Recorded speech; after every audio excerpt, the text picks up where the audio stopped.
In rugby, they call the field a pitch, and South African Jacques Snyman's made a name for himself on and off it as a player, trainer, and model.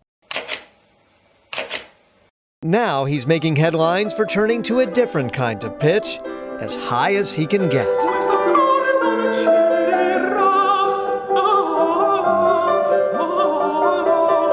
Jacques is trained in London as a countertenor.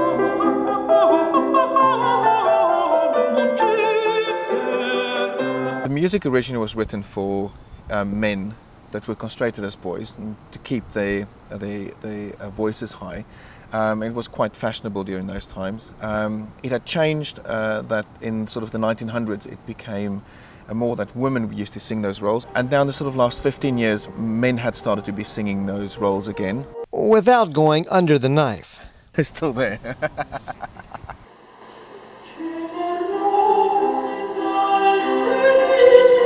Jacques' grandmother was an opera singer, his grandfather a rugby star.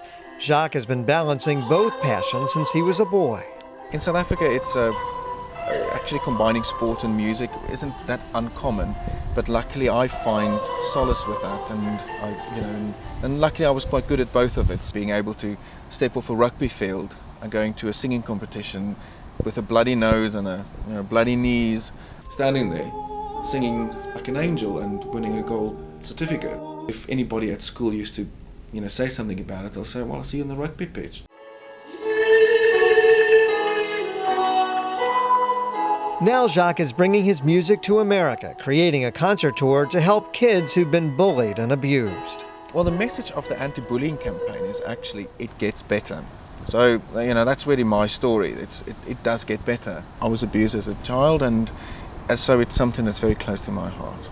I was very impressed that he talked about the sexual abuse issue.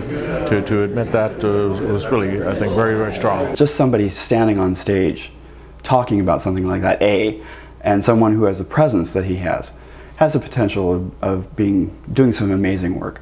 Clint Jost is an opera singer based in Youngstown, Ohio. He traveled 1,200 miles to see Jacques' first concert in Fort Lauderdale. Listening to him sing, he's just an amazing voice. The perception of countertenors is they're not masculine, sort of effeminate, and that's difficult to deal with as a performer. And to see somebody like him really gives me inspiration. Everybody says they want to help, but for him to actually step up and say, I want to help and I'm going to do something and here's what I'm going to do, it's just phenomenal and speaks volumes about who he is as a person. Dr. Catherine Campbell works with SunServe, the organization benefiting from Jacques' first concert.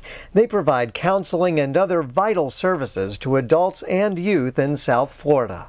This is an opportunity for us to really be able to provide more of those services, especially to our youth program, which is really growing, and we're having a desperate need to reach out to more and more youth. You might feel you're very desperate and you're the only person, but there are places you can go to and people you can turn to that do care.